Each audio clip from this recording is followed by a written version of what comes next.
सचिन पायलट और गहलोत साहब की लड़ाई में राजस्थान की जनता सैंडविच बन चुकी है।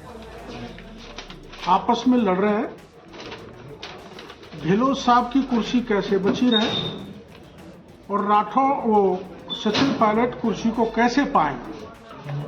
ये लड़ाई में मेरे समझ देश का रिकॉर्ड है कि सर्वाधिक समय में की बाड़ाबंदी राजस्थान में रही है। देश में इतनी बाड़ाबंदी कहीं भी नहीं रही। आज अपराधी और अपराधियों की सैरगह राजस्थान बन गया और सरकार के मंत्रियों की सरपरस्ती के अंदर आज गुनाह पनप रहा है। चारों ओर असंतोष का वातावरण बना हुआ है। ये तस्वीरें हैं बूंदी की, जहां बीते दिन किसान महासम्मेलन का आयोजन किया गया। किसानों का ये आयोजन वैसे तो किसानों के मुद्दों पर चर्चा के लिए था, लेकिन बीजेपी सांसद किरोड़ी लाल मीणा और उप नेता प्रतिपक्ष राजेंद्र राठौर की मौजूदगी से ये आयोजन भी सियासी हो गया, क्योंकि इस दौरान बीजेपी के इन दिग्गजों ने राजस्थान सरकार और खासकर सीएम अशोक गहलोत पर जमकर हमला बोला। उन्होंने कहा कि प्रदेश में किसान यूरिया और खाद के लिए भटक रहे हैं, किसानों का कर्जा भी माफ नहीं हुआ, सेंचुरी के नाम पर किसानों को प्रताड़ित किया जा रहा है, लेकिन सरकार है कि कोई ध्यान नहीं दे रही है। जनता त्रस्त है, लेकिन कांग्रेस के नेता आपस में लड़ने में ही मस्त हैं। सचिन पायलट और गहलोत साहब की लड़ाई में राजस्थान की जनता सैंडविच बन चुकी है। आपस में लड़ रहे हैं गहलोत साहब की कुर्सी कैसे बची रहे और राठौर सचिन पायलट कुर्सी को कैसे पाए। ये लड़ाई में मेरे समझ देश का रिकॉर्ड है कि सर्वाधिक समय में की बाड़ाबंदी राजस्थान में रही है। देश में इतनी बाड़ाबंदी कहीं भी नहीं रही। तो राजस्थान की सरकार को जनता की चिंता नहीं है। जो मुख्यमंत्री बने उनको और मुख्यमंत्री बनने वाले वो सब कुर्सी के पीछे भाग रहे हैं।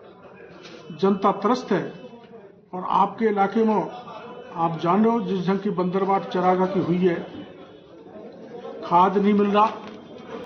किसानों को जिस ढंग का भरोसा दिया था गहलोत साहब ने कि 10 दिन में संपूर्ण कर्जा माफ कर देंगे, कर्जा माफ करना तो दूर की बात, किसानों को कुर्की के नोटिस पकड़ा दिए, उनकी संपत्ति को कुर्क किया जाए।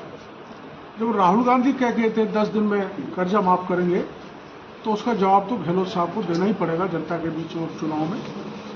दूसरा, बेरोजगारों को भरपूर रोजगार देने की बात कही थी और जब तक रोजगार नहीं मिले तब तक बेरोजगार भत्ता देने की बात कही थी। भत्ता मिला नहीं, बल्कि पेपर जो रोजगार के नाम पे सारे पेपर लीक हो गए, चाहे थानेदार का हो, चाहे सिपाही का हो, चाहे जेईएन का हो, चाहे शिक्षक भर्ती का हो, सारे पेपर लीक करने का रिकॉर्ड भी गहलोत सरकार ने किया है और एक माफिया विकसित हो गया। गहलोत सरकार के एमएलए मंत्री अधिकारी ने मिलकर राजस्थान के जवानों को लूटा है, नौकरी नहीं लगाई। हमने मांग की थी सीबीआई की, लेकिन चूंकि सब जेल में जाते और उसको सीबीआई को स्वीकार नहीं किया गहलोत साहब ने। अब मेरे को भरोसा है ईडी आएगी और जिन्होंने राजस्थान के जवानों को लूटा है उसका मुंह का खाया हुआ नाक से निकलवाए।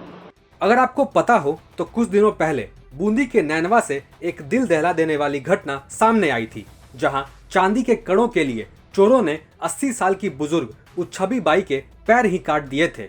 इस मामले को लेकर नेता प्रतिपक्ष राजेंद्र राठौर ने एक बार फिर गहलोत सरकार को घेरा और कहा कि अब तक इस मामले में अपराधी पुलिस की पकड़ से बाहर हैं।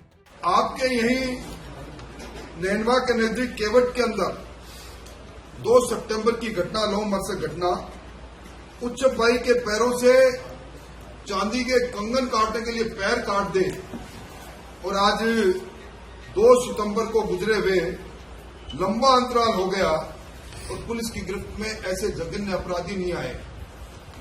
आज अपराधी और अपराधियों की सैरगह राजस्थान बन गया और सरकार के मंत्रियों की सरपरस्ती के अंदर आज गुनाह पनप रहा है। चारों ओर असंतोष का वातावरण बना हुआ है। सरकार के रोज खोटे फैसले, आज जिस प्रकार की आपाधापी का वातावरण बना है, सरकार का इकबाल टूट गया। आज यूरिया के लिए लंबी लंबी लाइनें लगी है। बिजली की दरों में लगातार बढ़ोतरी हो रही है पिछले दरवाजे से। बिजली खरीद और कोयला खरीद में चांदी कूट अभियान चल रहा है। स्थानांतरण उद्योग इन मंत्रियों को और सरकार में बैठे लोगों के लिए माफिक सिद्ध हो रहा है। इसके अलावा राजेंद्र राठौड़ ने किसानों के मुद्दे पर भी गहलोत सरकार पर जमकर हमला बोला और कहा कि राजस्थान में दिन पे दिन चारागाह जमीनों पर कब्जा हो रहा है, जमीन की लूट मची हुई है। हनुमानगढ़ में किसान कर्ज माफ नहीं होने के कारण सुसाइड कर रहे हैं और अब इन तमाम मुद्दों को लेकर जनता में भारी आक्रोश है। इसलिए अगली बार कांग्रेस के इतने ही विधायक आएंगे जितना एक फॉर्च्यूनर गाड़ी में बैठ सकते हैं। राजस्थान तक के लिए बूंदी से भवानी सिंह की रिपोर्ट।